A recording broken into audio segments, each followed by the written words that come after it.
नमस्कार मित्रों, मैं राजेश शर्मा एनएम न्यूज़ में आपका स्वागत करता हूं।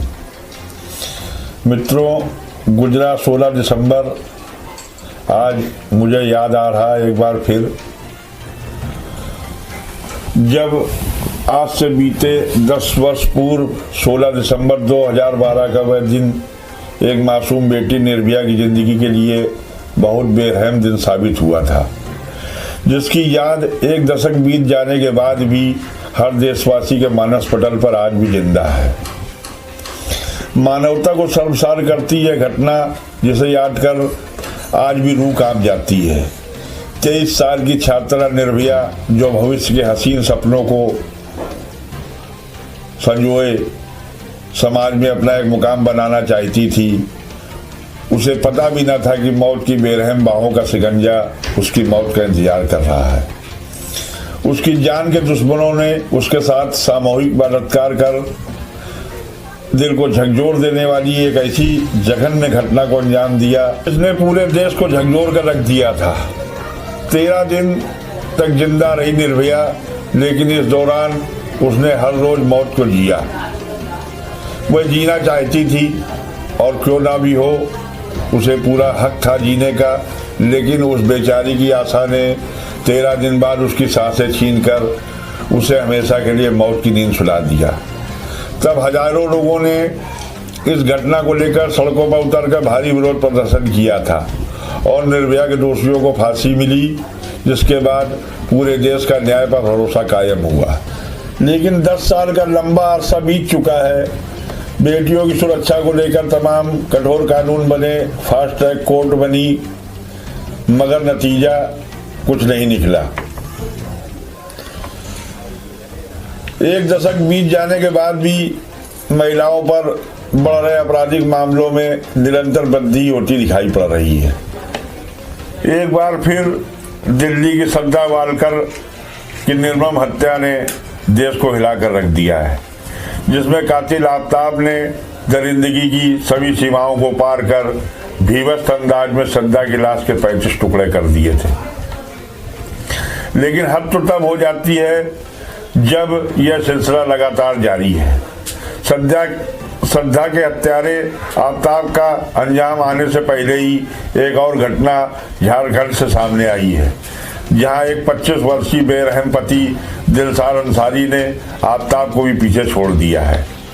उसने तो अपनी पत्नी रिबिका की हत्या कर 50 टुकड़े कर दिए। दिल को दहलाने वाली इस तरह की घटनाओं का जैसे क्रमवार सिलसिला जारी है। क्या ये घटनाएं यूं ही होती रहेंगी? इन घटनाओं से हमारे समाज को भी सीख लेनी होगी। हमारे देश की सनातन संस्कृति को मानने वाले समाज में लव रिलेशन का आजकल जो दौर शुरू हुआ है, उसकी हकीकत बयां करती है कहानी।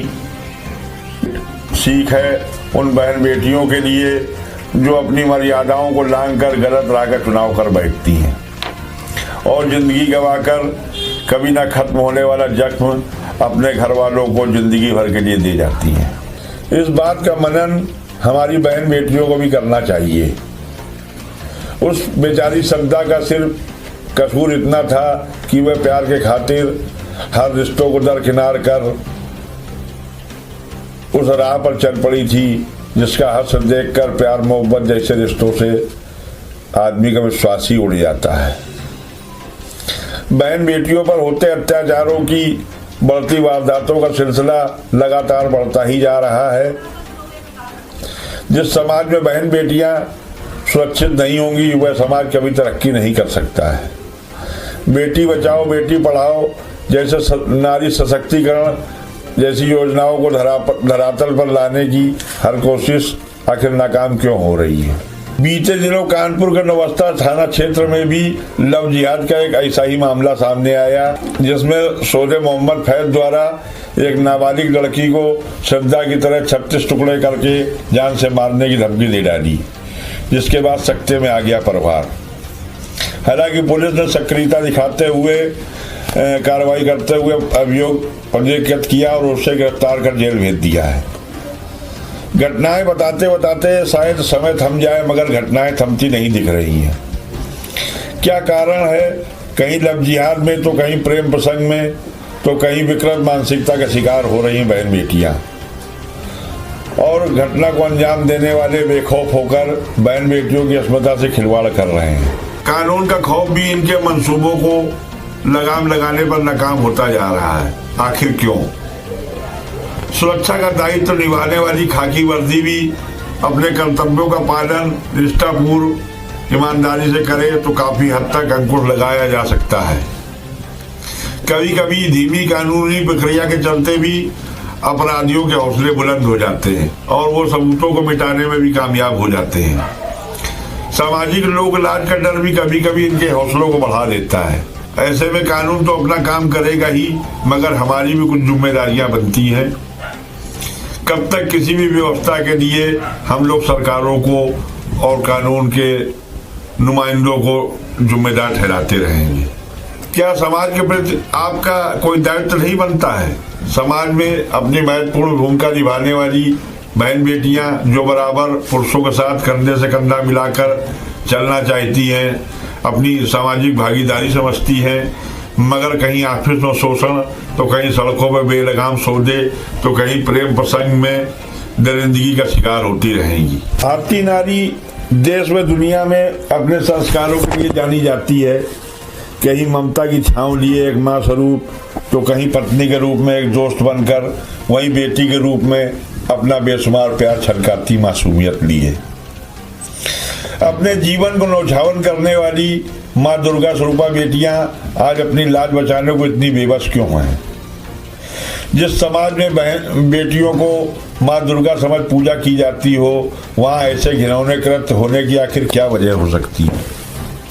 हमारे समाज को इस पर चिंतन करना चाहिए। पश्चिमी सभ्यता की चकाचौंध से दूर रहकर अपनी सभ्यता व संस्कृति की अपनी विरासत को अपनाना होगा। एक तरफ दूर होते संयुक्त परिवार, दूसरी तरफ बढ़ता मीडिया का प्रभाव, युवा पीढ़ी को प्रभावित करते social site platform, dating app जैसे फीचर्स मौजूद होना भी जिम्मेदार है कहीं हद तक। ये सोशल मीडिया का बढ़ता क्रेज ही है कि आफ्ताब जैसी गंदी मानसिकता के लोग अपने मंसूबों में कामयाब हो रहे हैं। इसका ताजा उदाहरण आफ्ताब की जुबानी सामने आ चुका है। सोशल साइट से ही लड़कियों को अपने जाल में फंसाता था। बेटियों को भी समझना होगा कि अपने हितों को समझे, माँ बाप की कई बातों को माने। ज्यादातर इस तरह की घटनाओं में पढ़ी लिखी बेटियां ही शिकार हो रही हैं, ऐसा देखने को मिल रहा है। ऐसे में हमारी पढ़ी लिखी बेटियों को भी अपनी मर्यादाओं का ध्यान रखकर काम करना होगा। हमारे देश के बुद्धिजीवी समाज में बुजुर्गों की भूमिका का भी महत्वपूर्ण योगदान रहा है, जिनको आगे आकर इस पर चिंतन करना चाहिए और बेटियों को अपने संस्कारों से अवगत कराएं ताकि समाज को सही दिशा मिल सके। आज की युवा पीढ़ी को हम अपने चैनल के माध्यम से ये संदेश देना चाहते हैं, हमेशा अपने बड़ों की बातों को माने, क्योंकि माँ बाप हमेशा अपने बच्चों की बेहतरी की ही कामना करते हैं। साथ ही संस्कारों की मर्यादा व गरिमा में रहकर अगर आप चलेंगे तो काफी हद तक अंकुश लगाया जा सकता है इन वैसी दरिंदों पर। आपकी राय जानना हमारे लिए बहुत जरूरी है। फिर मिलेंगे किसी समस्या पर अपने विचारों के साथ। आप सभी स्वस्थ रहें और सुरक्षित भी, क्योंकि दरिंदे कहीं और से नहीं आते, हमारे आपके बीच में ही मौजूद हैं। अगर आप हमारी बात से सहमत हैं तो अपने कमेंट्स में हमें जरूर बताएं। फिर मिलेंगे किसी और नई सच्ची घटना के साथ। जय हिंद, जय भारत।